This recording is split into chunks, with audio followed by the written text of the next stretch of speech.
Bismillahirrahmanirrahim. Alhamdulillah rabbil alamin. Wassalatu wassalamu ala sayyidil mursalin wa ala alihi wa ashabihi ajma'in. Sahabat-sahabat yang mulakan Allah, tadi kita terputus, mohon maaf karena ada gangguan jaringan. Kita lanjutkan kajian kita membacakan hadis tentang akhir zaman yang diriwayatkan oleh Imam Al-Bukhari. Satu kali Imam Al-Bukhari beriwayatkan dalam Sahih Bukhari dari Sayyidina Abi Hurairah radhiyallahu taala anhu, anna Nabi sallallahu alaihi wasallam qaal, la taqumu sa'ah hatta yataqarrab az-zaman. Tidak terjadi kiamat. Nah, ini versi Tirmizi ya. Sedangkan versi Imam Bukhari hanya dikatakan yataqarrab az-zaman. Tidak terjadi kiamat sampai waktu terasa dekat. Dalam riwayat Imam Tirmizi diperjelas, ditafsil,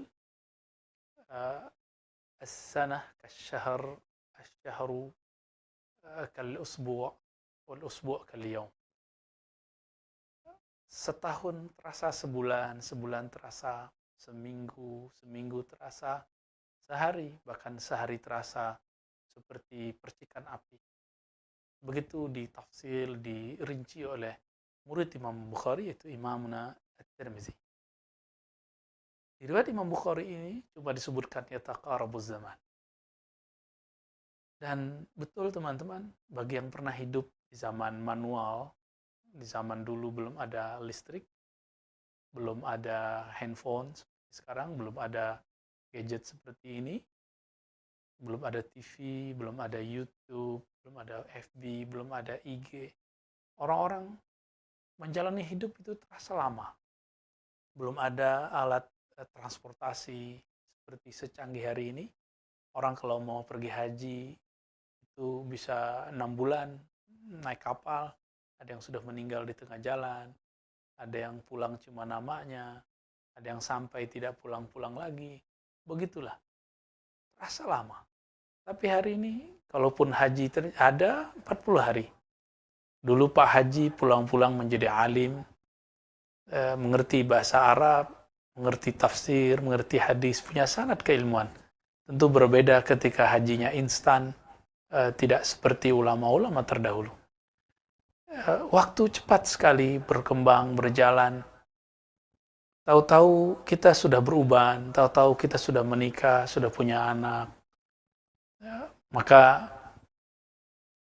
benarlah kata Nabi, ini adalah tanda yang sudah mulai dekat. Ini bagian dari tanda akhir zaman yang Nabi sampaikan, sallallahu alaihi wasallam. Kemudian dikatakan di hadis itu, wayan kusul amal. Waktu terasa cepat, tapi orang tidak mau mengejar amal. Amal masih terlihat sedikit. Yan kusul amalu. Orang beramal tidak banyak. Ya. Amal itu, teman-teman, ada amal qalbu, ada amal akal, ada amal jasad. Amal yang dimaksud tentu semuanya, dimulai dari amal qalbu. Jangan kita beramal kecuali kita sertakan qalbu kita bersama amalan tersebut. Jangan berdoa kecuali qalbu kita menghadap kepada keindahan, kehaibahan, kehebatan Allah Subhanahu wa taala. Karena Allah tidak memandang kecuali qalbu yang menghadap kepadanya. Dan qalbu itu punya dua karakter, sebagaimana dikatakan oleh Imam Athaillah As-Sakandari. Ada karakter iqbal, memandang, menghadap, patuh kepada Allah. Tawajjuh kepada pencipta langit dan bumi.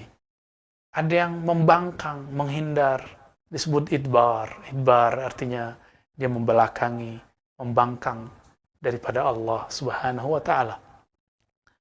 Dan betullah apa yang kata Nabi sallallahu alaihi wasallam. Kalaupun hari ini orang beramal, lebih banyak amalnya amal zahirnya, tapi tidak menyertakan qalbunya. Ini yang kita khawatirkan. Yang Nabi katakan, "Huwallahillazi la ilaha ghairuh." Fawalladzi la ilaha ghairuh, hadis Imam Bukhari. Demi yang tiada yang berhak disembah kecuali Dia. Inna ahadakum la ya'mal amala ahli jannah. Kamu itu ada yang beramal seperti amal ahli surga. Namun kita dikatakan dalam hadis itu antara dia dan surga hanya 1 zira, hatta ma yakun bainahu wa bainaha illa zira. hanya seperti sejengkal. Fayasbiqu alal kitab. Tapi Alkitab telah menentukan bahwa dia tidak menyertakan hatinya, lebih kurang begitu jika dia maknai. Sehingga ketika orang menua atau sakit parah, tubuhnya sakit, jiwanya kosong, maka kekosongan jiwa ini yang akan membuat buruk di akhirnya. Maka ini yang kita sebut su'ul khatimah. Lain dengan orang yang ketika ibadahnya sedikit, tapi dalam sedikit itu dia menyertakan dirinya, menyertakan kolbunya bersama Allah Subhanahu wa taala. Inilah yang dikatakan Nabi ketika ditanya, apakah amal paling mulia wahai Rasulullah? Rasulullah mengatakan al-imanu billah, yaitu amal hati, yakin percaya kepada Allah. Maka orang yang yakin kepada Allah, salat 2 rakaat salat sunnah, itu lebih utama daripada orang yang masih meragukan tentang kehebatan Allah, tentang keajaiban Allah, tentang kekuasaan Allah, walaupun dia salat 1000 rakaat, bahkan 1000 tahun. Sahabat-sahabat yang dimuliakan Allah, lalu dikatakan di situ, wa yakthurul haraj. Banyaklah nanti haraj. Apa arti haraj? Sahabat pun bertanya. Ternyata haraj bukanlah bahasa Arab Mekah dan Madinah. Ternyata ini bahasa Arab orang Habasyah, Ethiopia. Jadi ternyata dari dulu Arab ini banyak ragamnya. Apa kata Nabi? Nabi menguasai banyak bahasa. Al-haraj yai al-qatl. Banyak kematian, pembunuhan. Qatl artinya kematian disebabkan karena pembunuhan. Teman-teman yang melakukan Allah, ketika kita membaca hadis ini, maka terbayang oleh kita bahwa di akhir zaman nanti, ketika waktu sudah cepat, amal sudah berkurang, ada satu yang akan terjadi di masa depan, yaitu banyak pembunuhan. Kita tidak tahu dan kita tidak mau mencocok logikan, karena ini sudah masalah global, bukan masalah cuma di negeri kita. Maka teman-teman, mari berpikir jernih, jangan berpikir konspiratif yang tidak sahih. Karena berpikir konspiratif itu ada teorinya, ada pendekatannya, ada mazhab dan alirannya, ada metodologinya, ada approach-nya, dan kita tidak sembarangan. Karena konspirasi ini jika tidak sahih, dia akan meracuni cara berpikir. Dan kami boleh mengatakan bahwa teori konspirasi jika kita ambil, ini akan berakibat kepada suuzon yang tidak bertempat. Maka hati-hati dengan konspirasi, harus bertanya kepada sang ahli. Konspirasi itu ada, tapi jangan asal ambil dari mana-mana. Sahabat-sahabat yang melakukan Allah, kita diajarkan untuk tidak mengikuti zan. Iyattabi'una illa zan. Tidaklah mereka mengikuti kecuali hanya zan. Apa arti zan? Asumsi-asumsi, opini-opini. Teman-teman, maka kepada para da'i, siapapun yang dengan hati yang paling dalam, hati yang paling jernih, dengan kerendahan hati juga, teman-teman para da'i, tolong jangan sampaikan suatu bahan pikiran yang masih bersifat opini. Karena opini cukup jadikan konsumsi pribadi atau jadikan obrolan internal kita. Jangan kemudian dikhutbahkan, diajarkan. Ingat, Nabi SAW mengatakan, di akhir zaman ketika ulama-ulama banyak meninggal, ittakhadhan nas ru'asa juhala. Orang-orang banyak mengambil pemimpin, figur-figur ulama-ulama yang juhala, yang mereka tidak mengerti ilmu, yang mereka mengikuti asumsi dan opini. Lalu dikatakan, mereka dimintakan fatwa. Lalu fa'aftau, lalu mereka berfatwa. Fadallu wa adallu, mereka sesat dan menyesatkan orang. Kami minta ampun kepada Allah, memohon kepada Allah, semoga lisan ini tidak terjebak, tidak tergelincir ke arah sana. Dan kita berdoa juga semoga ulama-ulama kita, guru-guru kita, masyayikh-masyayikh kita, kiai-kiai kita dijaga oleh Allah Subhanahu wa taala agar tidak terjebak kepada asumsi dan opini. Teman-teman yang mulakan Allah, tadi di awal kita mengatakan bahwa Imam Bukhari menulis dalam kitabnya Sahih Bukhari, Kitabul Fitan, bab tentang fitnah akhir zaman. Imam Muslim juga demikian menulis dalam Sahih Muslim, Kitabul Fitan wa Asyaratus Sa'ah, bab tentang kekacauan huru-hara akhir zaman dan tanda-tanda kiamat. Hadis yang disampaikan tidak jauh berbeda. Berbedanya cuma dalam pengumpulan dan periwayatan beberapa hadis yang mungkin tidak banyak disebutkan di Bukhari, lalu kemudian diperdalam dalam hadis Imam Muslim. Ya. Teman-teman yang melakukan Allah, ini zaman jangan dibayangkan lagi ini adalah zaman yang sederhana, masa yang akan kembali seperti dahulu kembali. Tidak, ini sudah masalah global, ini bukan masalah Indonesia saja, ini bukan masalah negara tetangga saja, ini masalah semua negara. Maka Nabi mengatakan, isbiru hatta talqawni al-haut. Sabarlah kamu, bertahanlah kamu, sampai kamu bertemu aku nanti di haut, telaga Nabi sallallahu alaihi wasallam. Namun kita tidak mau sabar. Kita suka beropini, suka mengkritik yang tidak tepat. Kita mengkritik tapi isinya mencaci. Ketika mencaci, isinya kemudian menyudutkan. Dan seorang muslim tidak akan melakukan itu tentunya. Sibabul muslim fusuk. Mencaci sesama muslim adalah kefasikan. Wa qitaluhu kufrun. Wa qitaluhu kufrun, membunuhnya adalah sebuah kekufuran. Teman-teman dimakan Allah, sahabat dimakan Allah. Akidah Ahlussunnah mengenai akhir zaman, tentang peristiwa akhir zaman, ini sudah digariskan dengan jelas di dalam rukun iman. Rukun iman kita yang kelima adalah percaya kepada hari akhir. Sebelum hari akhir itu, teman-teman, ada yang disebut asyaratus sa'ah. Nah, di dalam Al-Quran dan Sunnah, Nabi menyebut akhir zaman ataupun kiamat dengan sebutan beragam. Kadang disebut as-sa'ah. Sa'ah dalam artian waktu, time. Juga berarti al-qiyamah, berdirinya suatu kejadian. Juga disebut dengan al-waqi'ah, kejadian besar. Juga disebut dengan istilah yang rumit ya, al-fitan ya. Ada zalazil dan segala macam, namanya sangat banyak. Untuk masuk ke arah sana, kita menemukan hadis-hadis yang beragam dan Nabi SAW menyampaikannya dalam waktu-waktu tertentu. Sahabat-sahabat meriwayatkan lalu dikumpulkan oleh para ahli hadis. Kemudian ulama kita di zaman sekarang membaginya bahwa akhir zaman itu, teman-teman, ada tanda-tanda yang disebut asyarat sughra, tanda-tanda kecil daripada hari kiamat.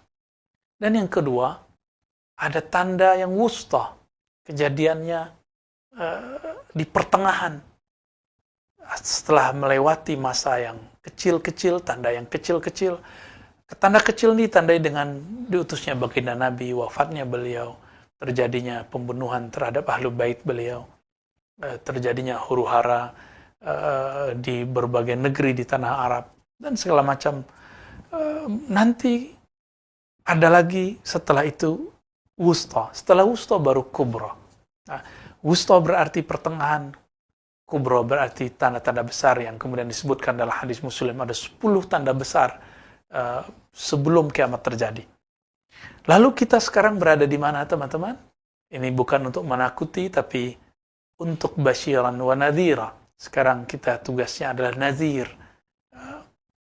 Mewarisi tugas kenabian, yaitu memberikan peringatan agar umat warning, agar kita ketika kajian akhir zaman tertata, tidak terjebak kepada hal-hal yang bersifat halu, mencocok logikan. Kita sangat berterima kasih kepada para asatis, para da'i yang telah mengingatkan umat mengenai pentingnya akhir zaman. Cuma, apabila kajian ini tidak ada arahnya, tidak mengikuti kaidah-kaidah Ahlussunnah, yang terjadi nanti adalah cocok logi, ketidaksabaran, lalu kemudian sangat mudah untuk diracuni agar terjebak kepada hal-hal yang justru menambah fitan, menambah kekacauan. Akan banyak orang yang tidak sabar lagi dengan kejadian-kejadian masa ini.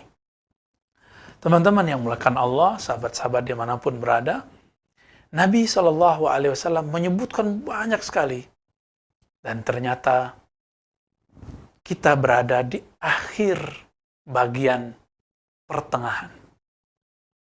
Dan ini bukan pendapat saya pribadi, ini pendapat banyak ulama, salah satunya Al-Habib Abu Bakar Al-Adni, begitu juga Al-Habib Umar bin Hafiz, begitu juga masyaikh-masyaikh kita di negeri ini ataupun di Timur Tengah sana, banyak yang sudah mengatakan ini.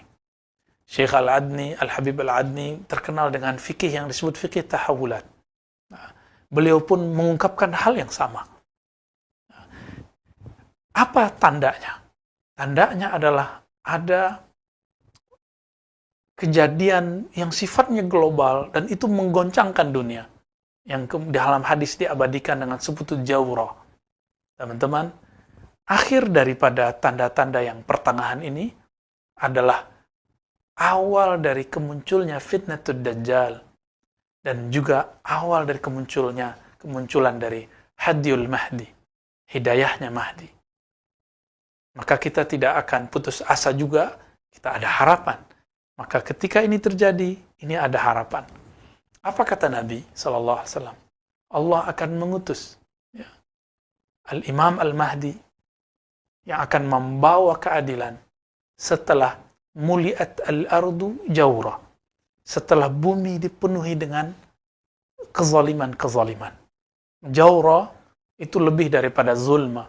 Jawra ini barangkali bisa juga diartikan konspirasi global, atau apapun. Coba renungkan teman-teman dimakan Allah, kita tidak usah benci satu negara. Kita juga tidak usah kemudian menuduh satu negara. Coba lihat negara-negara yang dulu menyebut dirinya adikuasa, paling maju. Ternyata mereka mempunyai hutang yang sangat banyak sekali.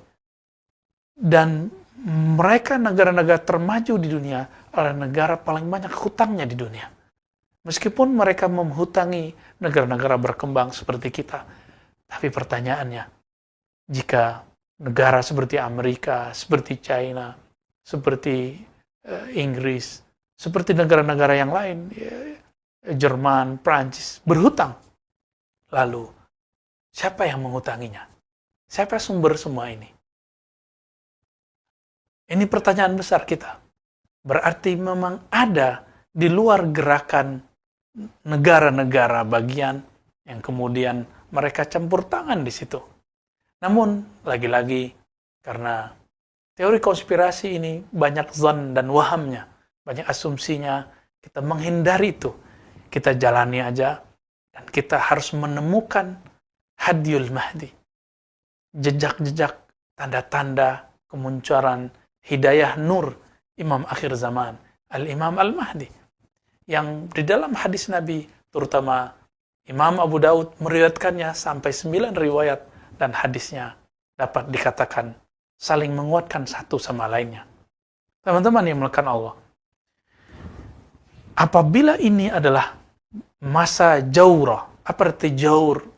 Kezaliman yang merata di muka bumi, maka kabar buruknya ini disebut fitnatud dajjal. Ini adalah awal dari kekacauan yang disebutkan oleh Dajjal. Apa arti Dajjal? Dajjal adalah sosok yang pembohong. Baiknya adalah buruk, buruknya adalah baik. Benarnya adalah dusta, dustanya adalah benar. Sehingga kita bingung mana yang benar, mana yang tidak benar. Kecuali Allah memberikan hidayah ke dalam kalbu, orangnya tidak akan terjebak kepada hoax. Namun teman-teman, ada sosok lain yaitu kemunculan Al-Imam Al-Mahdi. Al-Mahdi artinya orang yang diberi hidayah, yang digaidan oleh Allah Subhanahu wa Ta'ala. Jika fitnatud dajjal sudah mulai merajalela, memenuhi bumi, coba lihat hari ini teman-teman. Meskipun kita tidak mengikuti teori konspirasi global, tapi coba lihat apakah ada satu negara sekarang yang tidak terdampak oleh virus yang kita sebut COVID? Tentu tidak ada. Bolehlah kita katakan, silakan ahli ekonomi berbicara sisi ekonomi, ahli kesehatan berbicara kesehatan, ahli kimia berbicara versi kimia. Kenapa kami tidak boleh berbicara versi kami? Kita juga berbicara versi yang diriwayatkan oleh Nabi kita, Nabi Muhammad SAW. Dan ini bukan untuk diadu-adu, tapi ini untuk saling melengkapi. Karena ilmu pada dasarnya dari Allah Subhanahu wa taala, semuanya bersumber darinya, tinggal kita menemukan clue-clue kebenaran yang ada di dalamnya. Nah, kami menyebut bahwa inilah masa yang disebut dalam hadis Nabi, muliat al-ardu jawra.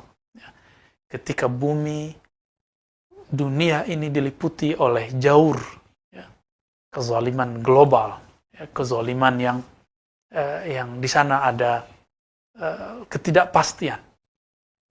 Sehingga baru setahun lebih sedikit, mungkin setahun setengah, kita sudah ngelewati masa pandemi yang tadinya tegang sekali, sekarang mulai tegang kembali. Masjid-masjid mulai ditutup, bahkan gereja-gereja ditutup, semua rumah ibadah ditutup. Jadi saya juga ingin mengatakan kepada teman-teman yang seiman, ya, jangan kemudian terjebak mengatakan, oh ini konspirasi menutup masjid. Tidak. Semua rumah ibadah ditutup. Semua kantor ditutup. Apakah ada konspirasi penutupan kantor? Tidak. Teman-teman, mari berpikir jernih. Ini masalah bersama, bukan masalah satu agama. Karena Dajjal itu musuh semua agama. Dajjal itu musuh semua manusia yang percaya kepada Sang Maha Kuasa, Allah Subhanahu wa taala. Dia nanti akan mengklaim dirinya sebagai Tuhan. Sahabat-sahabat demikian Allah, kabar buruknya itu bahwa kita di ambang akhir dari tanda asyratis sa'ah al-wusta, tanda-tanda akhir zaman pertengahan. Nah, Nabi SAW memberikan isyarat-isyarat. Namun isyarat ini harus dikaji dengan tenang, dengan ilmu ma'rifatullah yang tepat, ma'rifatul Rasul, ma'rifatul alam, ma'rifatul asma. Banyak sekali ilmu yang harus dibaca ketika kita membaca tentang bab Al-Mahdi dan Ad-Dajjal. Sehingga kita tidak kemudian tergesa-gesa mencari sosok Al-Mahdi berada di mana. Sebagai contoh teman-teman, ya, ada riwayat yang menyebutkan bahwa Al-Mahdi itu keturunan Sayyidina Husain. Ada satu lagi keturunan Sayyidina Hasan. Mana yang benar? Kalau kita tidak memahaminya dengan metode ulama-ulama ahli usul fiqih dengan baik, yang terjadi kita akan mengambil salah satunya dan menolak yang lain. Contoh lain, Nabi mengatakan, Al-Mahdi minni, min walidi Fatimah, atau min itrati min walidi Fatimah. Imam Mahdi itu dari keturunanku, keturunan Fatimah. Yuwati ismi. Namanya Yuwati. Apa arti Yuwati? Yuwati bersesuaian. Yuwati bisa juga berarti bersatu. Sepakat. Bisa juga berarti sama. Bisa berarti serasi. Jangan kemudian kita mengartikan, oh namanya seperti namaku. Nama Rasulullah, teman-teman, dikumpulkan oleh Imam Al-Jazuli yang menulis kitab salawat yang sangat indah. Itu 313. Nama yang manakah? Ini yang kemudian jadi pertanyaan besar. Teman-teman yang melakukan Allah, maka jangan tergesa-gesa jika ada seseorang yang mengalami mimpi, mengalami pengalaman rohani, mendapatkan ilham-ilham. Selama dia tidak mengaku Nabi, dan dia tidak tergesa-gesa mengatakan dirinya Al-Mahdi, kita katakan, itu minal mubasyarat, seperti dikatakan dalam hadis Imam Muslim. Ya. Kabar gembira yang Allah berikan kepada seorang Muslim. Isbiru, Nabi mengatakan, isbiru, sabarlah kamu. Namun banyak orang tidak sabar, bahkan mempercayai sosok Al-Mahdi cuma dengan jalur WA. Ya. Jalur yang sebenarnya ini sulit diterima oleh seorang ahli hadis yang baru pemula pun. Maka teman-teman, supaya kita tidak terjebak dalam hal itu, ada beberapa kaidah ketika masuk mengkaji tentang akhir zaman. Yang pertama, tidak menggunakan dalil kecuali dalil yang sahih, baik dari Quran ataupun sunnah yang sahih. Ya. Jadi, apabila ada kajian akhir zaman dengan menggunakan hadis yang tidak sahih, maka akan memunculkan perdebatan yang luar biasa. Yang kedua, kajian akhir zaman, hadis-hadis akhir zaman harus sesuai dengan usulul aqidah ahli sunnah wal jamaah. Harus sesuai dengan usul pokok akidah.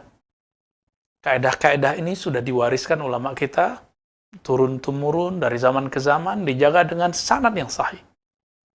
Sehingga kita tidak terjebak kepada apa yang disebut cocok logi yang tidak sesuai dengan tempatnya.